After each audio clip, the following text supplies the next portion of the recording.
with the IRL's radical new cars, every one brand new and fitted with all new engines. This is the first test, 200 miles at Walt Disney World Speedway for the Indy Racing League. The start of the race is just moments away. We're at the Magic Kingdom, Walt Disney World in Florida. But we're over at the Walt Disney World Speedway because the Indy Racing League is ready for the Indy 200. And never in history has a major motorsports series started a race with all newly designed cars with newly created engines. Today is a historic first. We start with Jack Arute. And well, part of that historic first, the package, the chassis, well, the overall dimensions and the ride heights, etc., all very similar to last year. There are some changes. Cost, tub width, the use of the gearbox, etc. But probably the most distinctive thing that you will see is directly behind a driver's head, an opening that leads down into the engine compartment and forces air to the other part of the new package. And for more on that, here's Gary Gerald. Jack, for the first time in over 30 years in this type of racing, the engines that power these cars do not have turbochargers. They're naturally aspirated. That means there's no pop-off valve that we've seen in the past that used to sit right here in the bodywork behind the driver's head. These racing engines are based on production models that you and I might well drive on the street. The Oldsmobile Aurora, the Nissan Infiniti. Now, these engines will generate 675 horsepower. That's down about 200 horsepower from what we've experienced in the past. That, with the reduction in downforce with a chassis redesign, means that these cars today about 15 miles per hour slower than they were 1 year ago at this racetrack. Jack? Gary, hard to believe that this gentleman right here has always been a key player in all the IRL races, but Tony Stewart has never won. Will that change today, Tony? Well, we hope so. You know, these guys have done a really good job getting this car prepared, and all the work they've done in preseason testing has just been unbelievable. So, you know, we need it for the team. The team deserves this as much as I do.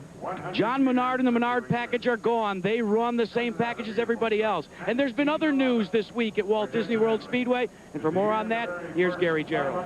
First day of practice, Thursday morning, horrifying crash in turn 3. Veteran driver Davy Jones, driving for Rick Gallis, lost control. The car backed into the third turn crash wall, impact 106 Gs. Ricocheted down off the inside wall. He was unconscious, airlifted to a nearby regional medical center in critical condition. Fortunately, he regained consciousness. X-rays, CAT scans proved to be negative. He is now convalescing. He's reported in serious condition, but he's alert, awake, and talking to those who tend to him. That opened the door for rookie driver Jeff Ward to step into the backup car for Rick Gallis.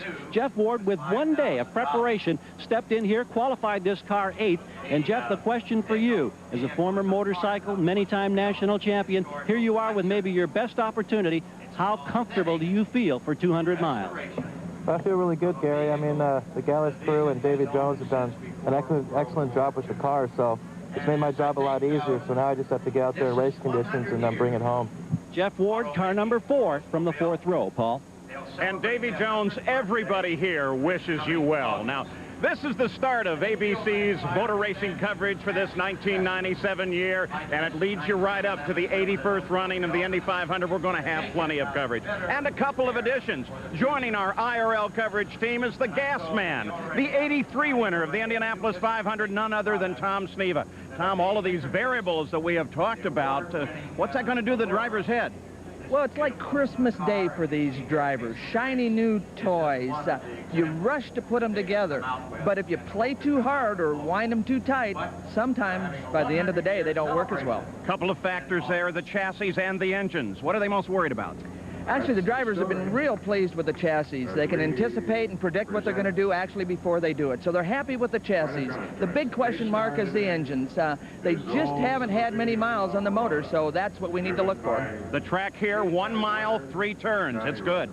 It really is. 3 distinct turns, different banking in each corner, but actually 2 of the turns you run flat out. You never lift. So it really boils down to turn 1, and who's going to be able to get back on the power the quickest is going to be the guy that runs up front all day. Well, if we've talked about all these stories, who's your choice?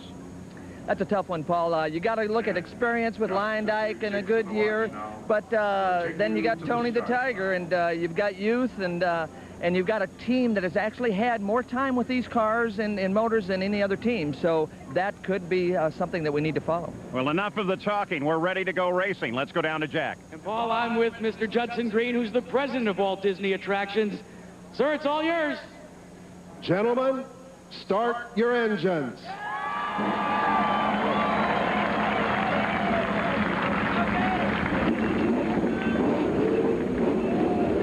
And there is that brand new roar.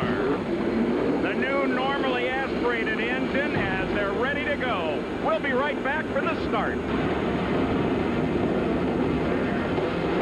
Of the Indy 200, brought to you by Pennzoil Motor Oil, first to fully achieve the tougher 1997 GF2 performance standard. Goodyear, #1 in tires. True Value, official hardware store of IRL and garages everywhere. And Monsoon, power, attitude, audio for the road. The cars have begun their rollout. Let's take a look at how they line up. On the pole is Tony Stewart, his second pole in the IRL series for the 25-year-old youngster. Alongside is Arie Luyendyk, the winner on the Phoenix Mile last year. In row 2 is Buzz Calkins, the defending champion of the Indy 200 at Walt Disney World, and Scott Sharp, the winner at New Hampshire and the IRL co-champion in '96. In row 3, it's Eddie Cheever, his best starting position since qualifying 4th last year at Indy. And Scott Goodyear, his first IRL start. In row 4, it's Davey Hamilton, 34-year-old driver from Idaho in one of A.J. Foyt's cars. Jeff Ward will be alongside the former motocross champion, replacing Davey Jones. And in row 5, Jim Guthrie, his first top 10 qualifying effort. Fermin Velez will be on the outside of 5, a veteran from Spain who logged his best IRL qualifying spot thus far. In row 6, it's Buddy Lazier, the winner of last year's Indy 500. And Marco Greco, a former 500cc motorcycle champion. In row 7, John Paul Jr., a veteran driver with a pair of top 10 efforts in IRL competition. And Mike Groff, who is currently atop the Indy Racing League point standings. Jared Schroeder is on the inside of row 8. He's prepared for this day by racing in Formula 4s and Atlantic cars. And outside is Danny Angayas, who finished a strong 7th at Indy last May. The 9th row, Roberto Guerrero, veteran, ran 5th here a year ago. Dr. Jack Miller, 35-year-old racing dentist, making his IRL debut. And alone in the 10th row, Stéphane Gregoire, with a pair of top 10 finishes in his 5 previous IRL starts. Let's go back down to Jackaroo. And while we're with the new executive director of the IRL after 37 years of watching racing, Leo Mel, your impressions here today? Well, we're making history today, Jack. All new cars, all new engines, great drivers. What a great setting. 35 years, I never saw a better place to race than Walt Disney. And this is just chapter 1. We're going to get better. Let's check in with Gary Gerald. Gary? One of the tough luck stories this weekend centers around the veteran driver in the colorful number 21 car, Roberto Guerrero. He was testing on Wednesday when they encountered a problem with their new Infinity engine, which they'd just gotten. They had to ship the engine back to the West Coast, awaiting a new one. Didn't get here until yesterday after qualifying. Finally, they got it in late last night, had only a handful of laps this morning to make sure everything is working. He's at the back of the field, hoping that he can come from the back to challenge in basically an untested race car. Yeah, but Bobby G and the Pennzoil cars ready to go. 200 laps here today, expecting the first stops at 60 to 75 laps, but fuel is one of the questions. There's plenty of it for the race, but exactly when they're going to stop for it is the question. And here are all the manufacturers that have an interest in this victory beyond the drivers and how they count in the field. So we are now on the pace lap itself. Johnny Rutherford driving the pace car. We should be ready to go green. Brian Howard is the starter. He has the green in his hand as they come off of that third turn. Pace car heads down for the pit area. Looking up to the line, Tony Stewart bringing him down. And we are underway as Tony Stewart jumps in front. Battle instantly develops back for second place as Calkins comes in to challenge. Tony Stewart, the Glidden car, that bright yellow and orange car, the leader. But look at this battle between Arie Luyendyk, the red, white, and blue machine, and Buzz Calkins down low as they come off the corner. Of turn 3. Behind the black car of Buzz Calkins, there is Scott Sharp, but we're now on board up at the front. Looking out the back of Arie Luyendyk's car. Looking at Buzz, and I think they're just going to settle down here for a few laps. You know, the cars are new, the motors are new, and they're just going to get into a rhythm right now, Paul. You know, one thing they did right off the start, when they started those engines, and that roar went up, boy, that reminded me of the 50s and 60s at Indy. Well, like NASCAR, because of the noise, you're going to love the IRL. Continuing to watch the battle for second place. Red, white, and blue is Lyndike. The black car, that's Buzz Hawkins, defending champion here.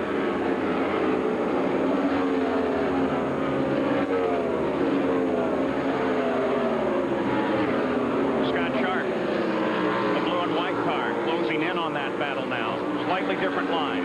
A little bit different, but again, they're just feeling the cars out, seeing how the balance is. You know, they pretty much guessed going into the start of the race what the track would be like. It rained a lot last night, so it was a little bit of a guess game for him. Advantage going to Stewart with the clear track in front of him. Up in the top is the rating of where the cars are in the field and their relationship to the leader, and of course the lap count.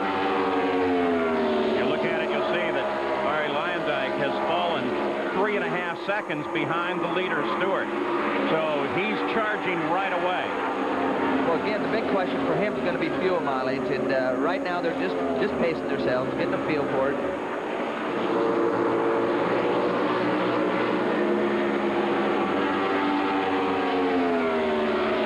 See on that car there, on Arie's car, Green Bay? Yeah, Lyondike's got Green Bay, and his teammate Goodyear's got New England on the side of their car. So, you know, if we're worried about the Super Bowl, you might have to follow one of the others. Might be a prediction, though we don't want to affect any of the odds. Let's go to Jack. Well, Tony Stewart, the last thing he did before he strapped himself in the car, he said, fellas, I'm not worried about how you prepared the car. I'm more worried about how I'm going to perform. He feels the burden that this team carries, and he feels he let the team down last year a couple of times. Last thing he said is, I'm going to try and win this one. So far, all they've done is talk to him and say, easy, take it easy, take it easy. You know, Tom Steva, that's important advice in the beginning. Well, it really is, but it's early right now, and he's not getting any pressure. So, obviously, the car's working well, and, you know, he's really not extending himself at this point. Let's go to Gary. Early report problems possibly for Arie Luyendyk, telling the crew that his engine seems to be flat. They're concerned. The crew is telling him, stick with it. That's why you're not seeing any challenge from Luyendyk as he tries to hang on behind Tony Stewart. The fight stays at second place. It really does, and Calkins, I think, is just sitting there trying to see what's going to happen. Looking out the back of Arie Luyendyk's car. Two interesting confrontations here. Arie Luyendyk, champion, tremendous experience. Buzz Calkins winning his first race in the first one he ever drove in an Indycar in this series at this track 1 year ago. But he seems to have started very strong and then matured greatly since then. Well, he really has. Buzz has primarily got a background on road courses, so he came out last year and did real well here, and, you know, he's right in the hunt early here. So Buzz Calkins inches up on Arie Luyendyk in the corner, but Arie gets off the corner a little more efficiently, and the interval remains the same. But look, here comes Scott Sharp. He closes up for a second on Calkins, and he just may have a little better run through that corner than Calkins has. So we'll keep watching on the Scott Sharp car as well. It's now a three-way battle for second place. And beginning to work his way in there, too, is Jeff Ward, who is currently sitting back in fifth. So the race is underway, and there's your lineup. 11 laps complete in the Indy 200. But threading his way carefully, the leader, Tony Stewart's got a good lead. In fact, it's so humid here, contrails coming off the rear wing. But as we've been away, there has been a pass for second place, and it's Buzz Calkins. He may have taken advantage of the fact that we're getting reports that Arie Luyendyk's engine seems to be sounding a little flat. Well, no question, that's the end of the straightaway, so that's just a horsepower thing. It didn't look like they came off the corner that much different. They got through the corner about the same speed, but that appears to be a horsepower thing, and Arie's motor might be getting flatter and flatter. So Buzz Calkins, the defending champion, and that black Bradley car moves up into second place. Well, Tony Stewart now has to deal with traffic. That's Jim Guthrie just ahead of him. With the tight racetrack, and it's tough to pass, so traffic is going to be a factor before this thing's over. Jack Miller and the Crest car into the pits early on here. We'll keep track of him. Move back and take a look at Buddy Lazier. And Eddie Cheever is beginning to work on him. Lazier is 7th. Eddie didn't qualify that well, but they were talking with him after qualifying in the last practice session. They felt they had regained what they had in practice, and so they were very optimistic about what might happen here today. You remember Buddy from last year's Indy 500 as the champion, coming back from all of those terrible fractures in his spine? Now, it's not entirely over. I mean, they're still working on it, a lot of therapy.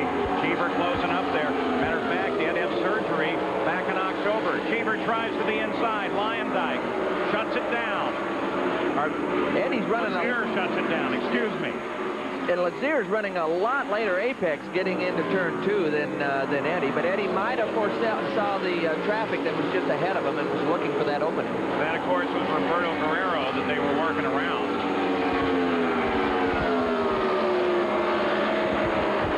Purple 91 car, white trim.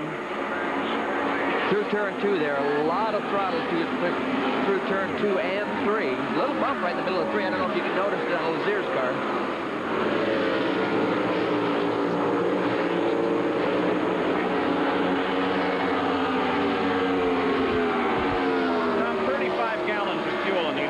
Methanol fuel. As the fuel tank unloads, how much difference does it make in handling? Well, I talked to a lot of the guys because these are new cars again, and they could be different, but they seem to respond like the old cars. You put a full load of fuel in them, they seem to have a little more push or understeer. They're a little harder to turn, but as the fuel load goes down, they come back to more of a neutral situation. Lazier and Cheever breaking off their battle to the moment just ahead of them. The fight for 5th place. Jeff Ward, again substituting for Davy Jones, and Scott Goodyear has been working on him, so we'll track that for you too. Well, we can track it right now because Lazier has just pulled within contact distance of Scott Goodyear. Well, not only that, Lazier hasn't been able to shake Cheever in this situation either. Eddie's right there. So a 4-way battle now, all of them looking for 5th place. The front of the fight, that number 4 car, predominantly red and black. That's Jeff Ward. And then Goodyear, the all-white car, the Nortel car, just behind him. Scott dials it right out to the wall. The purple car, of course, that belongs to Lazier. And then Eddie Cheever is just behind Lazier. But, Paul, this is the kind of stuff we're going to see. We've got 4 cars together, and we're going to see a lot of packs like that, especially as the series develops. We get more cars out there, and they get more time with these cars. I'll tell you what, preparation for this race has truly been a miracle. There's Danny Angayas in the pits. Had a good run at Indy last year. The fact that they're here with these cars, these engines, that's really a miracle. I mean, in less than 9 months, engines, chassis, they've done a tremendous amount of work. Well, they have, and a lot of teams didn't get their equipment until very, very late. Danny was one of them. They had no time in the car before they got here, and so they've struggled a little bit this weekend trying to learn what it wants, and the learning curve is very steep. You know, despite all that, I was really astonished at the good attitude, the good humor that was going on in the pits. Everybody helping one another. You didn't have a part. They weren't sure. There's a lot of camaraderie going on down there with all of this new equipment. On board the Nortel car, Scott Goodyear. Currently 6th.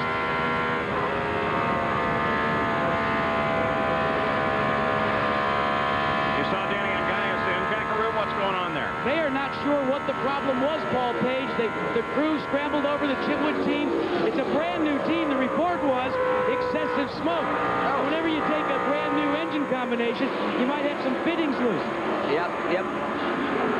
Wow. And Jackie was talking right in front of Goodyear. Ward just really got sideways. It snapped on him. He rolled out of the throttle and caught it, but that was close. That got his heart started. And they've also come up now and joined the fight for 4th place by catching up to the blue and white car, Scott Sharp. I think you're going to see Ward fall back a little bit. Anytime you get that far sideways, you're going to sneak up on the next couple corners before you really start leaning on it again. The apprehension zone for a lap or two, huh? That's one way to put it. You're trying to get the heart rate down somewhere below 200. Tony Stewart, the leader of this race, charging up through this field as he closes now on part of the fight at the front. Look at that. Those are pretty good race cars and drivers right in front of him. So the Menard team has done their homework. Again, they've had the equipment longer. They've done more testing, and it's apparent here so far today. 34 laps, 34 miles complete. Expecting the first stops as early as the 65th lap.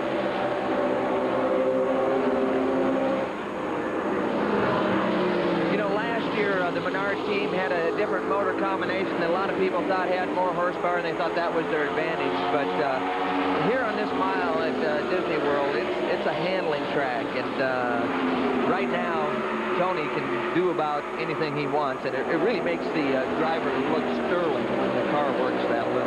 I'll tell you what, he is a racer. You put him in about anything, he's going to go fast. Give him better equipment, he'll go even faster, but he's going to be competitive at any rate. Well, no question. I think last weekend he's indoor midget race. Next weekend he'll be out with the sprint cars or championship dirt cars. I mean, this kid's a racer. And for fun, he'll climb in a go-kart. He was over at Stefan Johansson's place in Indianapolis. Nice facility. After his injuries last year, he'd still go over, run a go-kart, keep his skills up. Jack Arute. Well, add another type of racing to Tony Stewart's resume.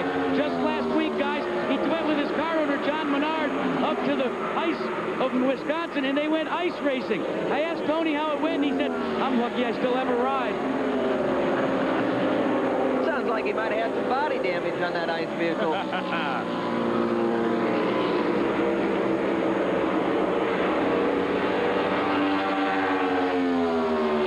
7.5 seconds. Stewart's lead over the field. Buddy Lazier gets down inside of Scott Sharp. A good move by Lazier. I'm not sure Scotty thought he was coming at that point. You saw Scotty wiggle a little bit as he finally realized that Lazier was coming underneath, and caught him off guard just a little bit. Lazier has moved from 11th to 6th place, 11th to 6th. And Scott Sharp, we're keeping an eye on him.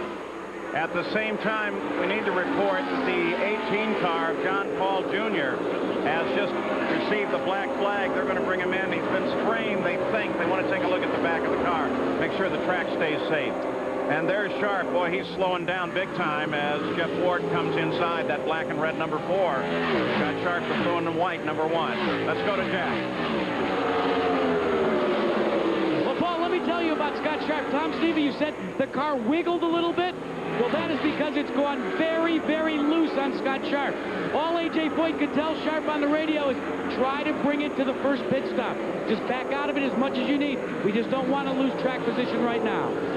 Well, when they get loose, the driver doesn't like that situation. You got the car's going to do one of two things. The front end's going to start pushing, the rear end's going to get loose. And if the driver's got his choice, he'd much rather have a push condition than the loose condition, because the loose situation gets to your foot from your brain a lot quicker, and you just got to roll out of the throttle, or you're going to crash the car. Buzz Calkins comes up behind Jim Guthrie with the report that he may be smoking, so let's watch that carefully. Hope it's not confusion with I prefer it would be confusion with the contrail. All I see is the contrail. John Paul Jr. answers the black flag.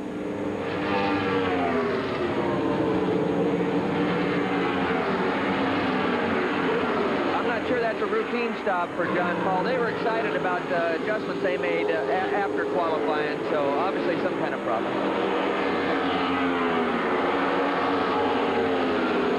Buzz still working on traffic.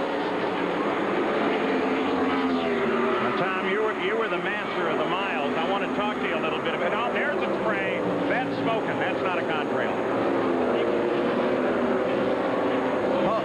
Well, you need to. A lot of people might not know what a contrail is, so you might have to explain that after this pit stop. Well, that's Sharp. Remember, we suddenly saw him come way off the pace. What are they looking at? The change? Well, they're going to, believe me, they're going to make a change. They'll probably change the stagger, so they're checking their changed air pressure in the tires. Let's see if they go to the front wing. They do. Boy, do they, big time. They're rolling out front wing. They're taking the downforce out of the front, trying to move the center of the pressure to the back of the car. A little over 18 seconds in and out of the pits for Scott Sharp. And coming up next here on ABC Sports, don't forget the Senior Skins game from Hawaii. Coverage next.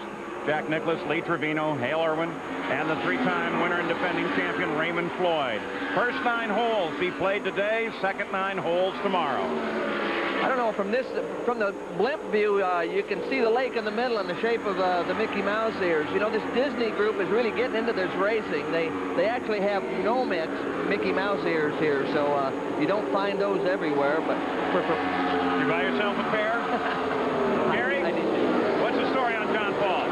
Paul Diatlovich and the PDM crew said that they've got an engine cooling problem. They don't want to lose one of these precious engines early in the season. So they brought him in. They've tried to cool the engine down. They've sent him back out to see how it reacts. It was kicking out of an overflow tube in the rear under the wing. An awful lot of fluid when he came in and made the stop. But USAC officials sent him back on the track. Buddy Lazier continues to work.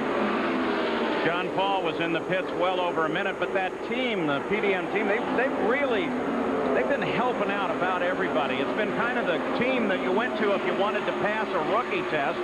I think they've actually provided the car for, what, 20, 25 guys at least? Yeah, they really have, and, you know, it's not warm enough out here today to have heating problems, so they've got an internal problem. It's not going to get any better, and they just going to try to stretch their day and see what they can get out of it. Buddy Lazier runs in 6th.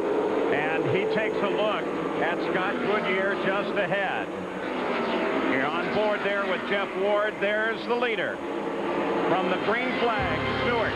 As we look at the lineup after 48 laps in the Indy 200. We'll return with more of the Indy 200 after this message and a word from our ABC.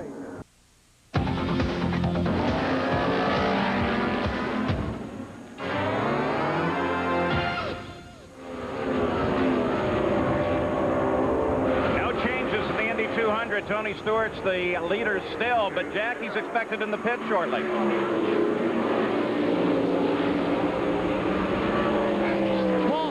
Paul, there we go. Yes, he is, and one of the things that he's going to be concerned about is a new type of tire that he's using. Firestone and Goodyear both run a new tire. Why? Well, the speeds are slower, so they've gone with a softer compound. Another thing that they're also concerned about in Tony Stewart's pit is foreboding weather. Reports around here, dark clouds. There are some people that think it may begin to rain briefly in as little as maybe 10 minutes. Unfortunately, that's beyond the window for the leader, Tony Stewart. So Larry Curry and John Menard say, we're just going to have to stay according to plan. There's other changes on pit road as well, right, Gary? Jack, with new cars and new chassis, there's also a change in technique for some of those who refuel and service these cars. With the new chassis and the new engines, the Jack and the Vent Man, who used to take his 2 items and plant them on top of the car with 2 hands, now has to enter from the side. He's right next to the fueler. There's very little room to work. Any possible mistake could be costly. And here's Buzz Hawkins right now. We watch him go into action. In and Jack in place.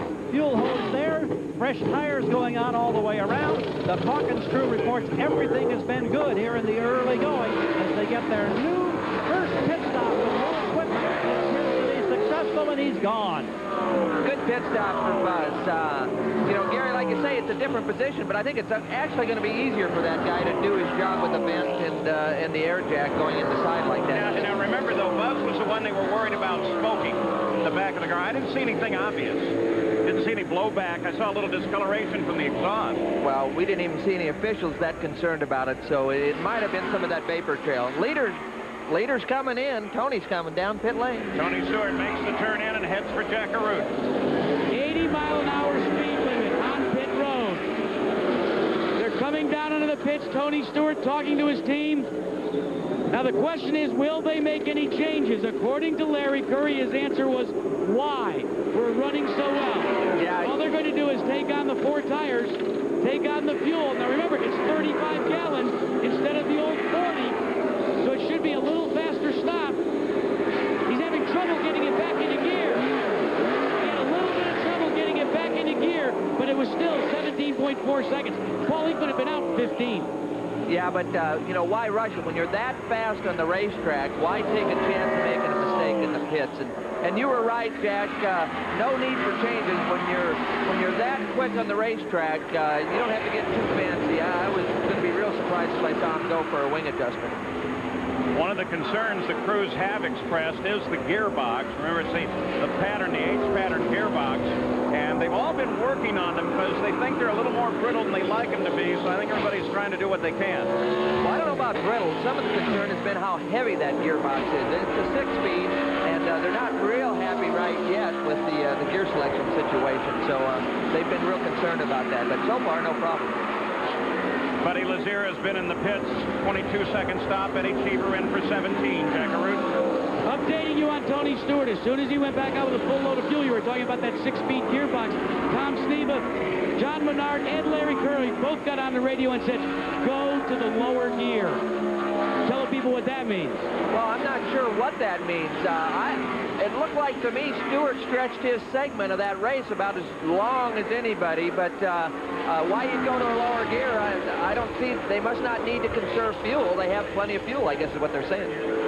You're on board with Jeff Ward now. He was in the pits for a minute and a half just a while ago, and it looks like whatever the problem was still is not repaired. Yeah, I know. Maybe we can keep track of this and maybe even listen on the radio. Well, he's been slow most of the way around that racetrack, so they got some kind of serious problem. Some of these teams are kind enough to let us listen in on their frequencies and put them on the air. Nothing new from Jeff Ward.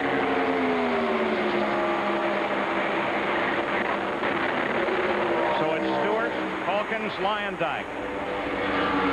Velez has moved up into 4th place. Cheever is 5th. Come out of gear.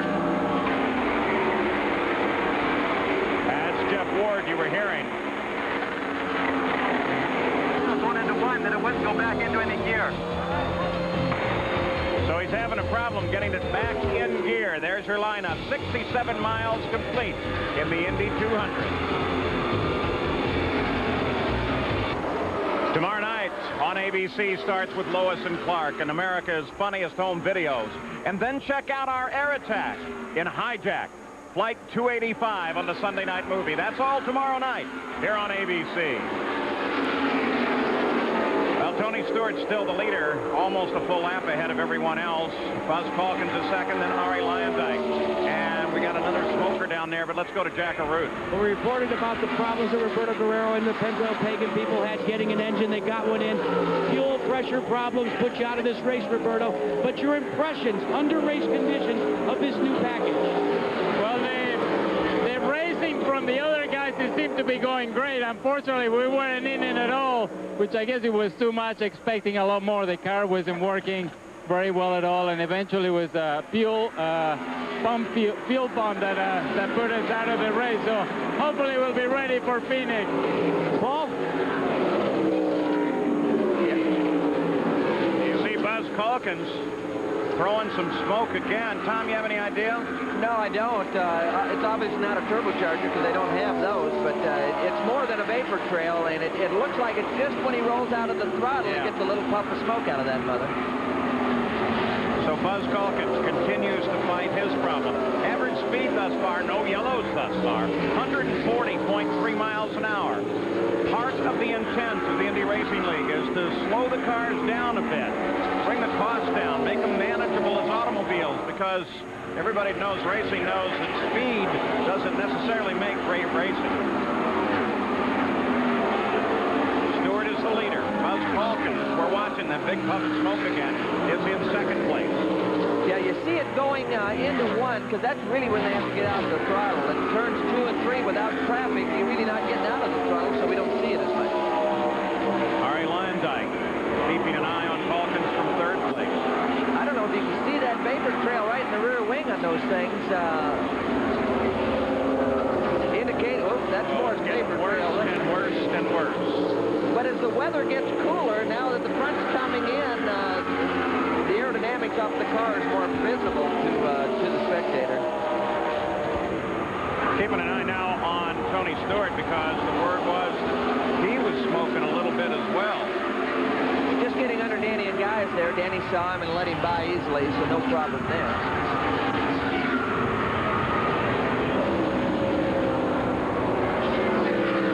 I can't see the smoke they're talking about. You can definitely see that vapor trail off the corners of the wings. But you do have to remember sure that the observers are right down on the track a little bit closer. Sometimes they sense it more than they see it. Gary Gerald? Jeff Ward out of the car. It was a gearbox problem. How were conditions before you got that gearbox problem, Jeff? The car started off really good, and then made a few good passes. Then it got really loose. I think everybody else got loose, and then once I came into the pits, I had no clutch, and then leaving, had a problem getting out of there. All we could get it in was fourth gear, and then once I was on the track, that's all it would stay in was fourth. So, and then it started vibrating real bad. So the gears, I think, are pretty messed up. A great adventure for 36 hours for this young man, Paul. Yeah, 40. It's time that he finally got a great chance to run up here. I'm sure we're going to see a lot more of him. So now, with 118 laps to go, we're very close to an official race at the halfway point of 100 laps. Calkins slowed totally down. Yeah, let's check with Jack. And you've got to begin to wonder, as Tony Stewart's team is that a precursor of what's going to happen to them as well? Because now Stewart, as you said, is smoking. Here's what they do when they hear a report like that. They look in the onboard telemetry, which is coming back to the pits in real time. That tells you the specifics about the performance of the car. Stewart's team has found nothing there. They've talked to Stewart on the radio, tried the onboard dashboard. They don't find anything there. They don't know what the smoking problem is, and it's kind of like sitting on a ticking time bomb. Well, Jack, you're down track level. Have you actually seen it? Because Tom Sneva has not. Well, unfortunately, from our vantage point, we're a lot like the team members. We can't see much of the racetrack with all of the equipment, and especially at the speeds they're going down the straightaway, forget it. Well, there's such heavy humidity here. These are by far the largest contrails that I've seen off the back of a race car in years. That's a product of the low pressure area and the vortex that's created at the rear wing and the humidity added in. Buzz Calkins back on the track and up to speed. Gary Gerald, what's going on there? Just talked to Brad Calkins, the father of Buzz. He says, we've got an engine problem. They at one point thought they were totally out of power. They had just put him out the word on the pit wall to bring him in. Then they frantically waved and said, no, leave him out. He's regained some power for the moment. So it appears to be an alternating gremlin of some kind. You know, with these motors, they've had a lot of problems with alternators. They seem to vibrate quite a bit more, and they're harder on the accessory pumps, and the alternators has been a weak link on the Aurora motor.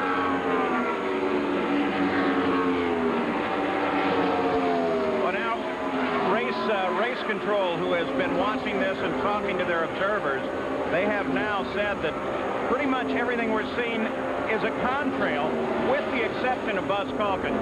That is not a contrail, as you just saw. Jack? Well, Tony Stewart's not going to take any chances. They've decided to back off just a bit. The quote was, Tony, put it on cruise control. They are concerned about this smoking report. Yeah, Jack, that's why I was surprised. They were getting mileage, so they wanted to go down a gear because they didn't need the mileage. But, boy, I think I'd be trying to go as easy as I can on that motor. You don't need the lower gear. You're plenty fast with in the higher gear. Leader of the race trying to work on a lap on Fermin Velez. Here is Arie Luyendyk, second place. And there is your lineup. 88 laps are complete. We're nearing the halfway in just 12 laps. That'll be an official race. And thus far, it has been clean and green all the way at Walt Disney World Speedway. Colorado in a Big 12 battle. Clemson faces North Carolina, or Cincinnati meets USC. It's Payne Weber College Basketball tomorrow on ABC. Tony Stewart, there he is, the yellow and orange Glidden car. He has a very strong grasp on the first position on this race. He has not truly relinquished it since he jumped into it from the pole on the green flag. A lot happening here with the IRL, these brand new cars, brand new engines, a lot of questions being answered already as well. Let's go down to Jackaroo. Well, we're talking to update you on Arie Luyendyk. Remember, Arie had a push condition before? Well, when they came into the pits, he adjusted the front wing. You called it, changing the angle of attack. Now the car, according to Fred Treadway, is in good shape, and Arie Luyendyk is on the move. Balance is the key to these things. Trying to get the front and the back to match up with each other. Like I say, a lot of guys are going loose. They already had a push. And it's a lot easier to solve a pushing problem than it is a loose problem. Here we got some pretty good traffic. It's getting a little busy out here for Arie right now.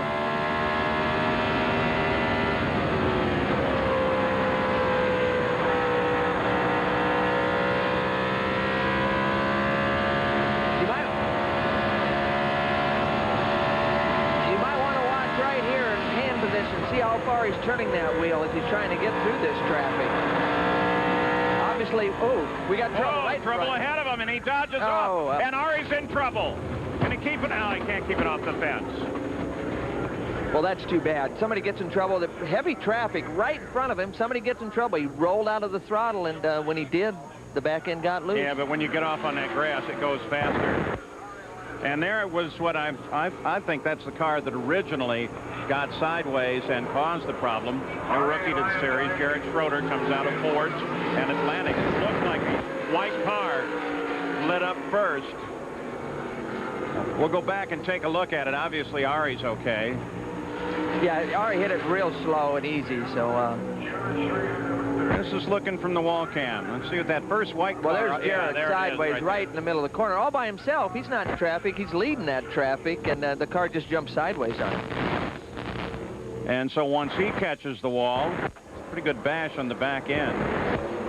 Yeah, but you could tell, you could see his head bounce a little bit, but, you know, that's about as soft as it's going to get. Different angle.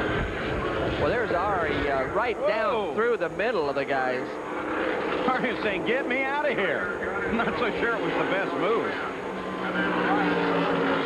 Let's go back now and take a look at Ari from his onboard camera and slow it down a little bit. If you look ahead, you see the white car right up there. He's getting sideways right there. Ahead of Ari. Ari's in traffic. There's 2 or 3 cars in front of him. He might not be able to see that guy get sideways until the last minute. It surprises him a little because of all the cars right in front of him. And yeah, exactly. When it surprises him, he had to jump out of the throttle. And looked like he thought he had a move, jumped out there and saw the car. Then when he turned back in, he turned in a little too hard. All right, let's go back and we'll take a look. Once again, this is the position mounted on the wall. We'll watch and listen. Yeah. I mean, that thing just jumped sideways on him.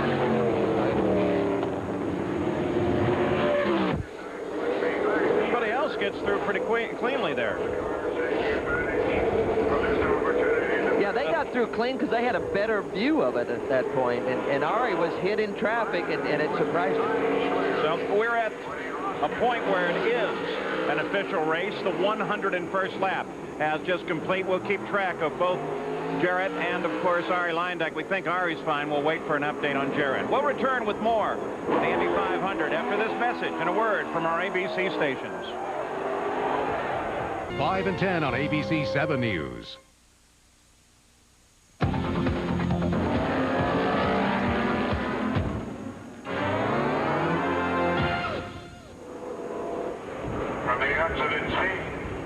First yellow of the day. Tony Stewart still the leader. There's the rundown. Let's go down to Jackaroo. And Paul, right now, John Menard and his team are going to make a calculated gamble, going for track position, not coming in. Yeah, we want to be ahead of all these guys and run nice and clean. I think we can come around pretty fast, and you know, we can run another 28 laps or so yet, maybe 30, so we're just going to go for track position. Now, I know you're pulling for Green Bay. I can't figure out why, you cheesehead. Yeah, there, hey. Guys? Nice hat, John. Nice hat. we need a chowder head now for the New England guys. Now, Buzz Calkins still runs in second place, but Gary, he seems to be fighting a serious problem.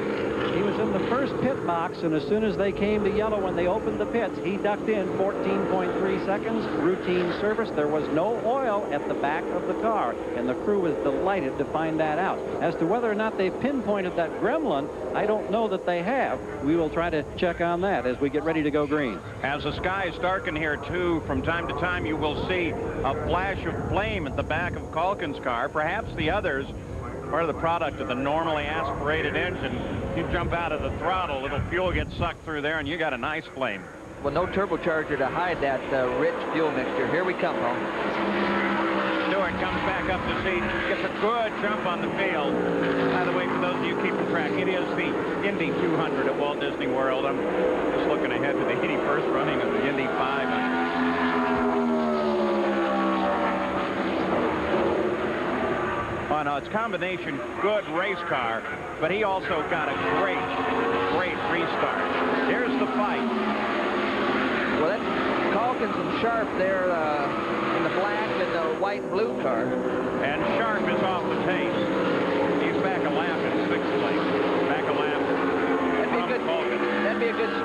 both Voigt cars haven't been up as far to the front as we thought. Maybe we can get one of the guys in the pits to maybe check that out, see what's happening in the Voigt pit. Well, that's Sharp, the blue and white car. One of A.J. Voigt's two drivers. Davey Hamilton being the other, the 14 car.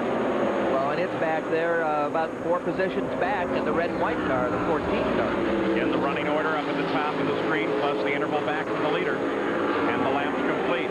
While the sky is somewhat threatening, no real reports of any moisture on the track, though for a while there, Scott Sharp apparently wasn't sure if it was blowback from Buzz Falcon's engine or if it was rain.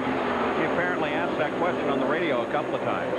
This is a pretty good battle here in the green and white car. We got Marco Greco that's having a fine run here today in the 5th spot. Marco Greco started in 12th up to 5th. He's been taking it very carefully and very smooth.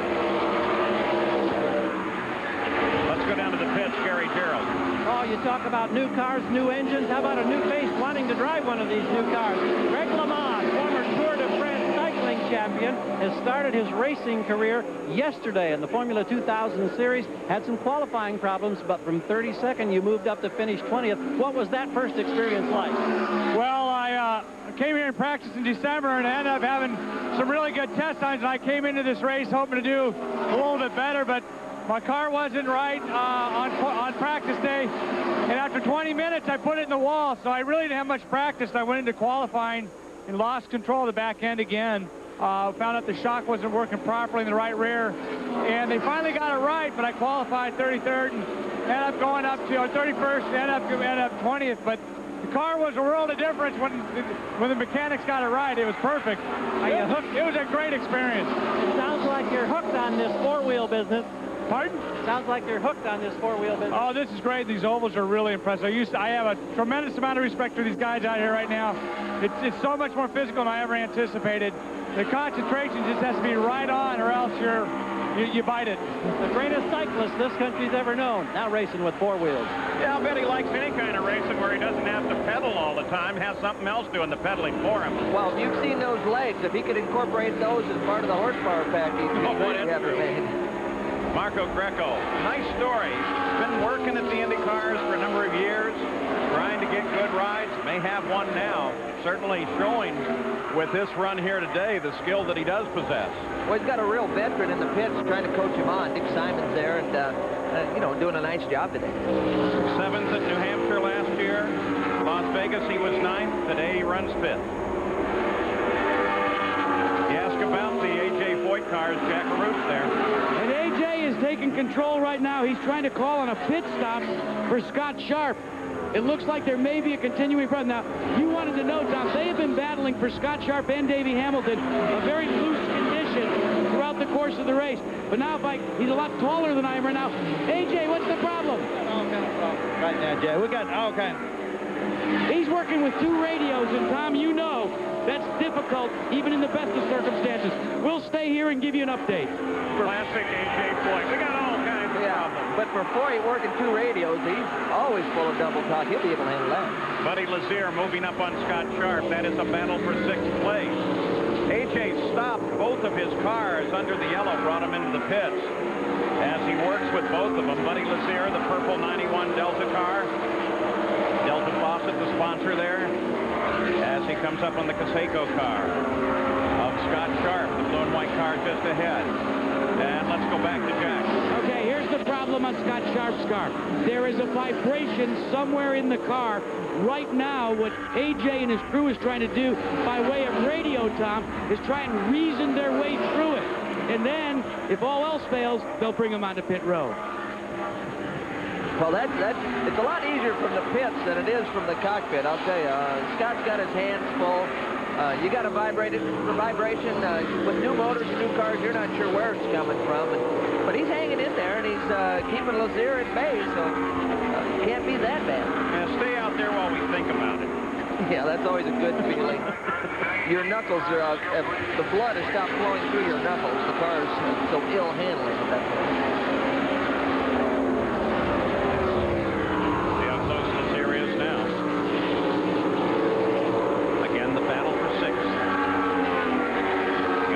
On the circuit at this moment.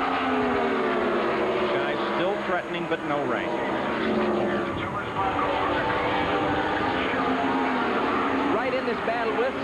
Sharp and Lazier is the other Coit car. Right back there is Davey Hamilton, so he's closing the gap, and we could have a nice little run going there. He is, but he's a couple laps back. He's not actually closing on the track. He's got a few to make up.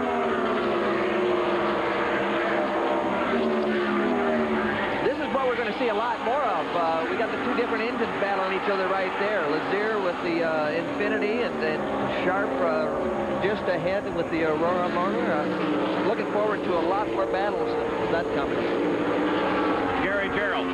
Ari Leyendijk has been released from the safety center. You appear to be everything is okay, and can you take us through what happened in that crazy incident? Well, I was following a group of 4 or 5 cars there for quite a while, and my car was, as soon as I had to get out of the throttle behind other cars, was misfiring really bad. And then it wouldn't pick up, so that's why I had a hard time passing traffic. Coming out of one, Jared Schroeder spun and hit the wall and kind of stayed there. There was a lot of smoke on the right-hand side. In front of me, all the guys that just jumped on the brakes. I got on the brakes too, but I had to go through them because I couldn't slow down enough. I was going to hit them from behind. And I went through them, but I had to make a turn to the left quite a bit, and then the car spun out. And so I was just a victim of that whole deal there, really, which is too bad because the top 3 finish would have been in the books today.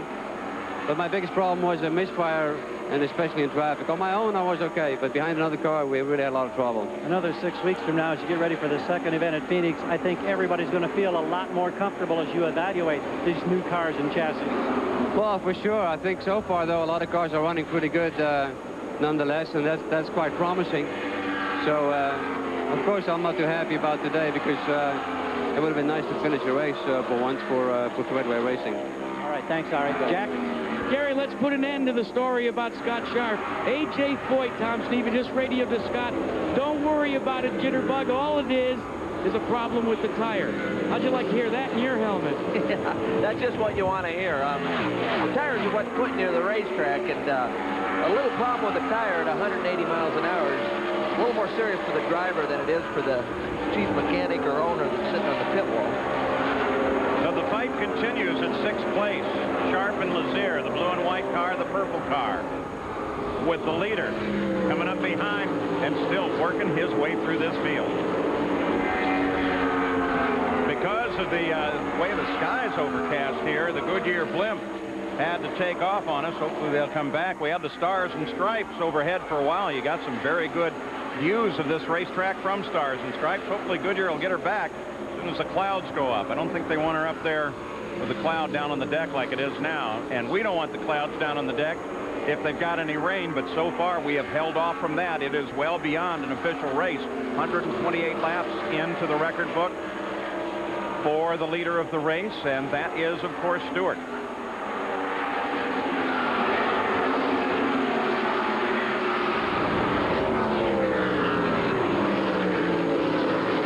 Coming up later today, 4:30, 3:30 Central, ladies competition of the European Figure Skating Championship from Paris. And then a Wide World Classic from 1962. Jim Beatty's become the first man to run a mile indoors in less than 4 minutes. And Stewart heads down into the pits. Jack Arute. Paul, the most important thing that Larry Curry is telling Tony Stewart, hit the marks. Now what he means is he's got to come exactly in where he needs to be so that all the fuel hoses will reach. They're discussing right now whether they should make any changes. Tony Stewart's answer was, no, don't touch anything. Let's check in with Gary Gerald. And back here in the paddock, here's Jared Schrader, the rookie driver. How was it up until this incident in your first experience with one of these cars, Jared? Well, the Purity Farms McCormick Motorsports G4 Olds was running really well. I was comfortable. The car was balanced, running real well. I had an incident 10 or 20 laps prior to the accident. The car had gotten a little loose on me. I tried to be a little conservative at that point and build my speed back up. And, you know, it just caught me by surprise. You know, just went around on me. Big learning curve, but you've taken that first important step. Wish you better in the future. Thank you. Paul? Well, there's an idea of how very careful, despite his good speed, Tony Stewart's being. He comes up out of the pits, but he wants to make absolutely sure that those tires are working. And Eddie Cheever goes around him, and that puts Cheever into second place. Calkins, the black 12 car, he is currently the leader, the defending champion here at Walt Disney World Speedway. Well, I'm not sure if it was him being cautious or simply coming out of the pits, trying to get up to speed, and Cheever was already there with a head of steam.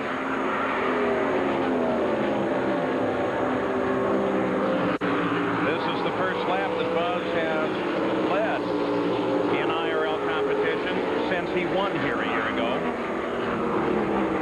We might get the guys in the pits to find out when he's going to be pitting. Obviously, he stretched that segment a little longer. I'm not sure that with the Menards, was that a scheduled stop or was that something out of the ordinary?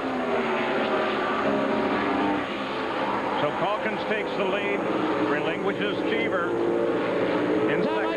I can answer that question. Remember when they went for track positioning and John Menard said, we want to stay out front? They knew that with 24 laps back to green, they were going to have to make totally a scheduled stop. Now, why did they go for track positioning? Well beyond the obvious. They had a little bit of a push in the car. They wanted to try and adjust it with the bar on board. Once they knew that that adjustment would work, they said, let's go back to our regular deal. Well, and that coupled with Calkins pitting on the yellow that came just prior to that situation put Buzz to the front of the pack. You know, one of the things you guys got to remember upstairs, too, is in the case of Menard and the Stewart team, they've had a lot more time with this package than, let's say, someone like a Buzz Calkins and his Bradley Motorsports team. And that comes into play when you're trying to make adjustments on the fly, I would think. Yeah, exactly the point that Tom made right at starting.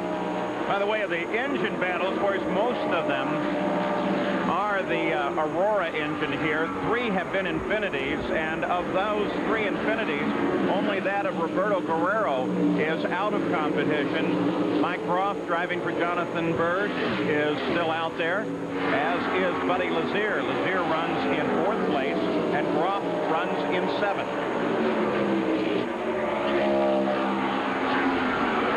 Buzz Calkins, the defending champion of the Indy 200, is the leader by 11 seconds over Eddie Cheever. Stewart, the leader for such a long time, sits in 3rd place. The Indy 200 continues. 137 laps complete.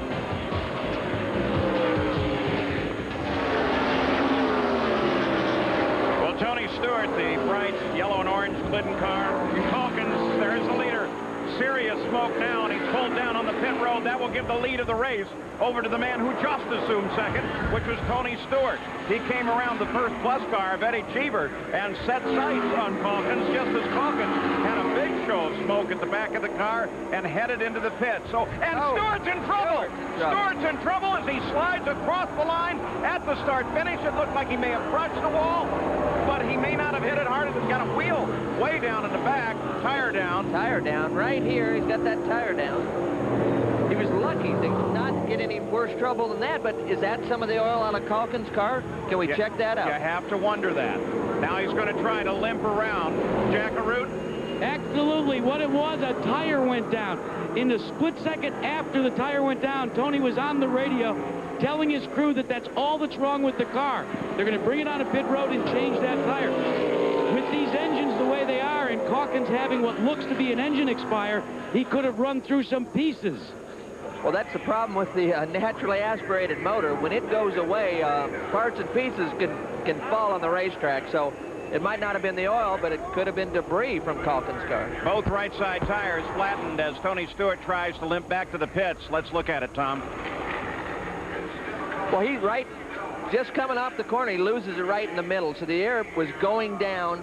A lot of times the driver can't feel that, but when you put the lateral G-force in the car in the middle of the corner, you can see debris. Yeah, one small little piece came off there. You could see a little debris, but boy, that's about as good as you're going to get away with this. Again, turn 1 right in the middle. The thing jumps sideways. Oh yeah, he's bent the wing. The wing touched the wall. It actually tipped it back up. So Tony Stewart takes the lead and then takes the wall. As they work on the car, get the right side tires in place. We're under our second yellow of the day. In the Indy 200, we go to Gary Gerald. And Buzz Calkins is unstrapping and getting ready to come out. The reason why, they put the left side pod back on, but down deep and low on the block, there was a hole about the size of a baseball, maybe even as big as a softball. They blew this one up big time, Paul. First and second, then first, Tony Stewart and Buzz Calkins. The two combatants of the past several laps are both out of the car, and that gives Eddie Cheever's first plus car the lead of the race under yellow. He is followed in the line then by Buddy Lazier and Mike Groff, then Scott Goodyear. So some action here, very quick action at the front.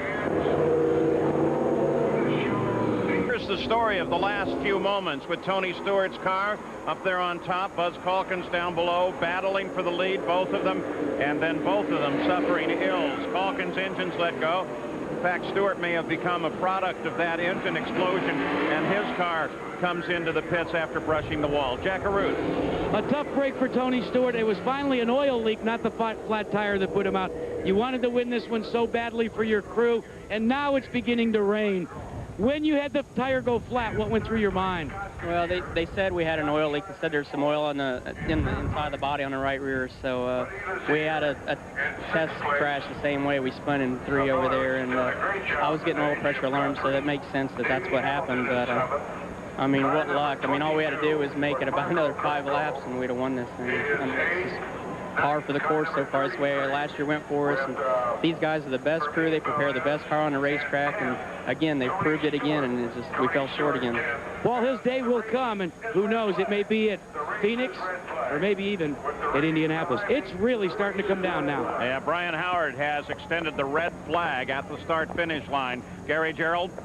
And Buzz Calkins, who won this race a year ago, stands here in frustration. You lost the engine, but there was that incident earlier when they didn't know what was happening. And tell us what was going on with the oil pressure. We've been having engine problems probably for the last 70 laps or so, and so the oil pressure alarm kept coming on, and I kept flipping it off. And when I flipped it off once, the switch came off, or I hit the power switch, so I had to slow it down on the back straight, get it started again, and then come around. But we've been kind of nursing it for the last 75 laps or so, and unfortunately, the rain came about 10 minutes too late. Boy, this has got to be frustrating as the defending champion, the man who experienced that elation with your first win a year ago, to go through this when it looked like you might well have been in a matter of minutes in a position to win it. Yeah, I know it is. It's just the rain came at the wrong time, and we had a pretty decent race going on, but I knew that we've been having problems with that engine, so it was just a matter of time. We're just hoping we could nurse it long enough before the rain came. All right, see you in Phoenix. Thanks. That's interesting, Gary. Typical driver.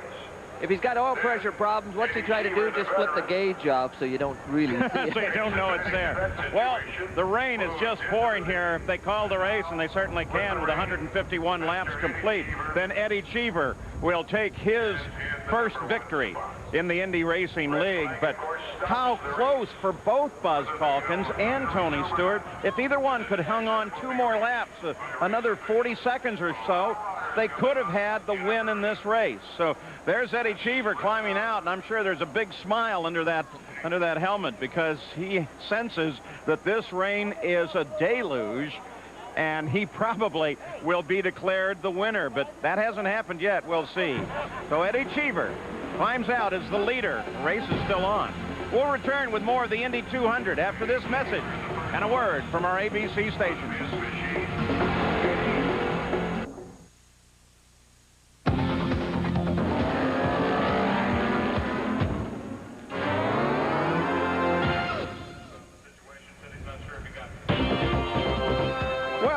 The Magic Kingdom, the drivers this week had some chances to get there and try out Disney Splash Mountain. That was appropriate training for today. Look at Buzz Calkins, Mike Groff there in the front, Tony Stewart, Eddie Cheever. All players in what's happening now. A deluge stops the race. If Eddie Cheever is declared the winner, he will win without having led a green lap. Gary? Here's Eddie now in that unique situation. I don't know if you've realized, I mean, obviously this thing could be called, you could be a winner without having led a lap under green. Now that's pretty ironic, isn't it? I don't really mind how it happens. The car ran very well. We were very competitive. What can I say? We worked very hard to put the first plus car in first place. So if we have managed to do that, the whole crew will be very happy, and so will I.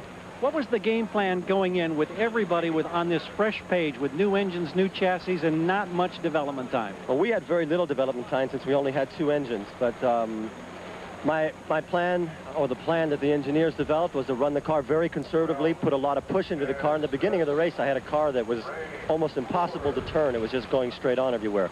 But the race came to me as they said it would. We had a big problem because we didn't have a radio in the race, so I could not call in. But we had talked through the plans that we're going to do, and everything worked like clockwork. I'm very lucky to have some very professional and very good crew working on our car, so it makes my job a lot easier.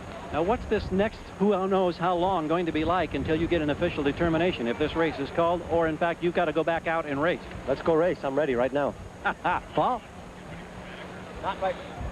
Well, as it rains here, we're going to give you some racing. We're going to go back to last year's race. I do want to remind you that in this race last year was Scott Brayton, who won the pole at Indy and then was fatally injured in a practice accident after that. His family continues to be involved. His wife is here. She's involved in racing. And his father continues to be involved by working on some of the engines for the Indy Racing League. So, in a way, this is a bit of a tribute to Scott Brayton. But we go back to the green flag from last year's running of the Indy 200 at Walt Disney World. The screen. Well, it was rain shortened, but here are the official results with Eddie Cheever taking the win. Give you a look at the entire field. Tony Stewart led 131 laps today, and Buzz Calkins led 14. Cheever never had any lap in the lead under the green, but he took the lead. Now, here are the key moments of the race. Buzz Calkins had an engine problem. New engines, not enough miles, and we got a hole in the side of that one. That's big debris. And then maybe as a result of that, Tony Stewart lost it, got into the wall. Well, debris off his biggest competitor. Calkins' car causes Stewart to have that tire go down. The skies opened up, the rain poured, and Eddie Cheever, you couldn't dampen his spirits. Eddie Cheever has taken the win. Next run for the IRL, March 23rd at Phoenix. Coming up next, the senior skin.